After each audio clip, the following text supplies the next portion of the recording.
Y ahora ya sí, con bastante retraso, y ruego me disculpe en pleno directo, Pablo García desde Divacons Alpha Value. Muy buenas tardes. Hola, buenas tardes, Marta. Cero problema.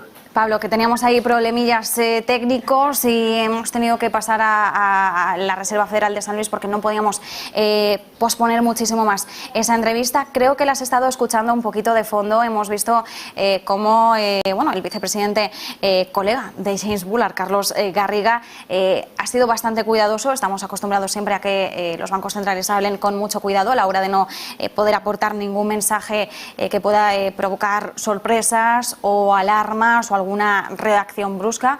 Es comprensible, pero bueno, nos llamaba la atención que, a no ser que veamos algún dato extremadamente relevante de cara a las próximas 2 semanas, parece que la dinámica va a ser una nueva subida en 75 puntos básicos para la próxima reunión, sobre un escenario de recesión, como indica el GDP Now de la Fed de Atlanta. Carlos no nos ha querido aventurar en nada, pero sí ha asegurado que si tuviéramos una recesión sería la primera que se produciría en un momento de crecimiento de empleo en Estados Unidos, y que no sería un problema muy serio. Son algunos de los principales mensajes que nos ha dejado Carlos Garriga.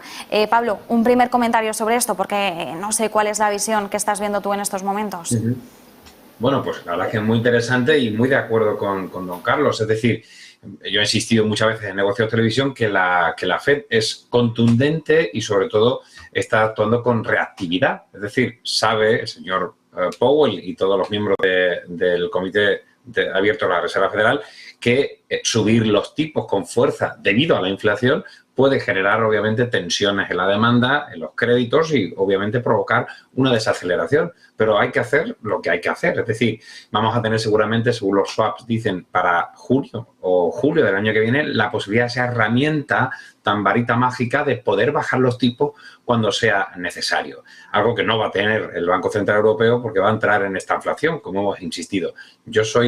Tengo más posibilidades de decir lo que pienso al ser bastante más independiente que el señor don Carlos. Pero es que la FED está cogiendo el toro por los cuernos. Vamos a tener unos datos de inflación muy interesantes. Previsiblemente mañana alcance en junio el 8,8% en Estados Unidos, después del dato de 8,6%. Recordemos que la eurozona también tiene un dato de 8,6% en el mes de mayo y el caso español del 10,2%, que incluso podríamos ir un poco más allá. Fíjate, Marta, que la Casa Blanca ya ha adelantado, como adelantó en el mes de mayo, cuando algunos pensaban que la inflación podía ir remitiendo, como vimos en abril, que la inflación va a ser un dato malo o muy malo, lo cual pues nos está diciendo que posiblemente ese 8,8% puede alcanzar hasta incluso el 9%. En cualquier caso, nada nuevo. Es decir, estamos viendo que la Fed va a subir y además lo han marcado bastante bien con esa flexibilidad que hablaba Jerome Powell de subir los tipos 75 puntos básicos en julio, 50 en septiembre, 25 y 25 en noviembre y diciembre. Eso es a priori lo esperado por el mercado y llegar hasta el 3,5% en los tipos para buscar esa neutralidad. Insisto, neutralidad, que no es que estemos con una política monetaria restrictiva, sino que hemos venido de ultra expansiva acomodaticia, neutral y, bueno, de aquí a que llegáramos a una política monetaria restrictiva, no creo que lleguemos a ese caso ni siquiera a principios del año que viene. Así que eso es lo que hay que hacer. Tienen empleo, los datos industriales, los datos de ventas minoristas todavía siguen siendo positivos. El mercado inmobiliario se está desacelerando con subidas de los precios hipotecarios, como hemos visto en el último dato. Todo más o menos normalizado dentro de este ciclo necesario de subida de tipos. Lo que yo no entiendo es lo que ocurre en Europa. En España ya mucho menos, después de ver el debate del Estado de la Nación y Calviño insistiendo en que estamos acelerando el crecimiento del segundo trimestre. Es que yo quiero de verdad políticos y banqueros centrales que nos digan la realidad, señores. Llegan un tiempo difícil y esto es lo que vamos a hacer. No que nos cuenten los cuentos del barquero o el espíritu Robin Hood que el señor Sánchez ha adoptado haciendo esta criba, este intervencionismo y este confiscatorio intervencionista de los impuestos a los bancos eléctricas y energéticas.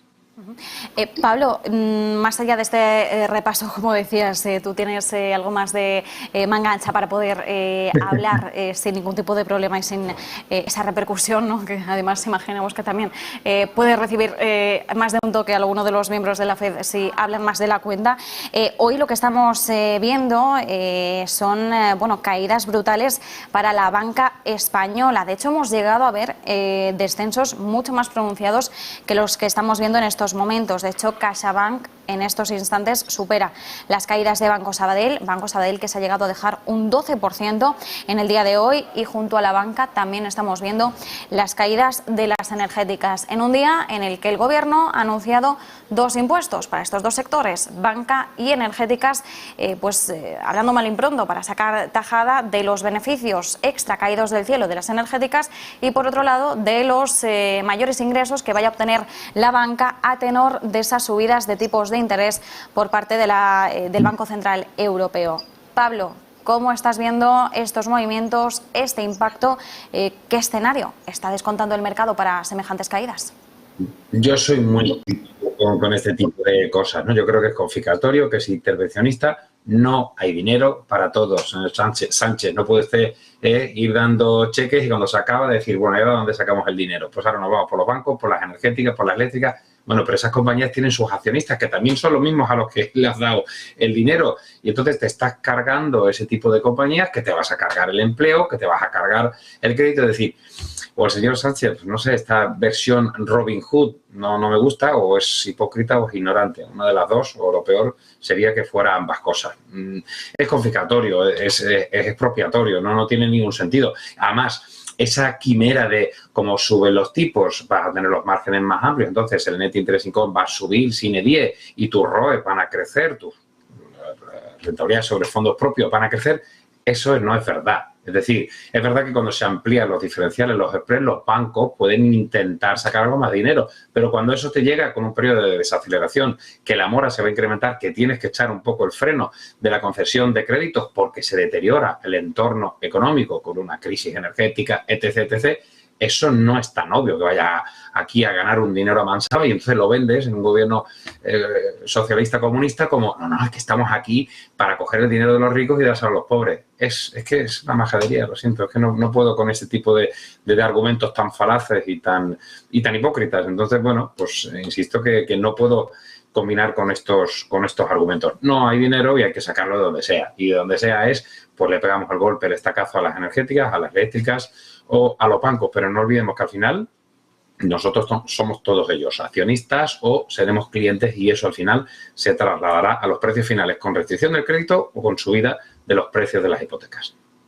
Pablo, por otro lado, importante también lo que hemos estado viendo en esa paridad euro-dólar. El euro ha tocado frente al dólar el nivel más bajo en los últimos 20 años. De hecho, observábamos con atención, ¿no? Marta Vilar y yo en redacción decíamos, pero a ver, esto ya es paridad, ¿no? Porque veíamos 1,000 y ya alguna cifra y decíamos, hay que llegar al cero completo o ya con esto podemos considerar paridad, ¿no? Era un poco el debate que teníamos en redacción ahí, vigilando de cerca ese goteo a la baja del euro frente al dólar. ¿Cuál es el escenario que tú estás viendo respecto a las dos divisas? Porque la fortaleza del dólar no viene solo frente al euro, también la estamos viendo frente a otras divisas, lo estamos viendo en el comportamiento del índice dólar. Y por otro lado, Pablo, ahí va doble pregunta, ¿cuáles crees que son las empresas europeas que podrían beneficiarse de un euro a un nivel más bajo? Bueno, que el euro es realmente bajista, llevamos insistiendo en los negocios de televisión mucho tiempo, es decir, tienes una economía potente como la americana, como hemos comentado, con esa solidez, cogiendo el toro por los cuernos, esa paridad de tipos de cambio, te hace pensar que el mercado confía en el dólar y desconfía del euro.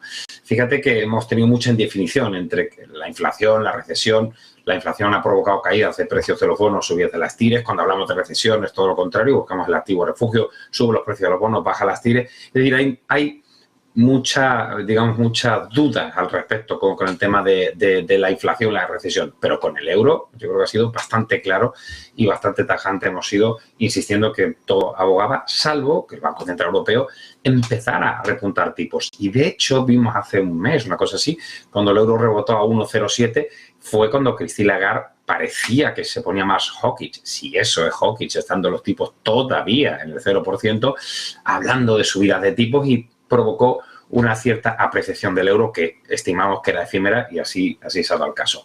¿A quién beneficia? ¿A quién perjudica? Pues es muy sencillo y la verdad es que es de primero de economía. Es decir, si tenemos una crisis energética en la que tenemos el activo que compramos para calentarnos y para ir en el coche, como es el gas, la electricidad o como es la gasolina, está en dólares. Si tenemos un euro débil, un euro barato, pues nos va a costar muchísimo más caro, con lo cual estamos importando inflación a mansalva.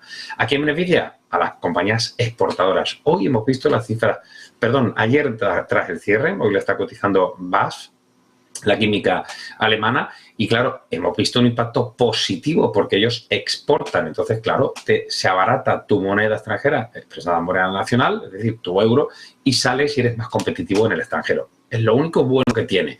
Es decir, que sí vendemos al extranjero bien, pero es que en Europa somos netamente importadores y lo que tenemos ahora es el problema, como digo, de los precios del Brent y los precios de la energía en su conjunto. Por eso, al fin y al cabo, la balanza se inclina en el terreno negativo.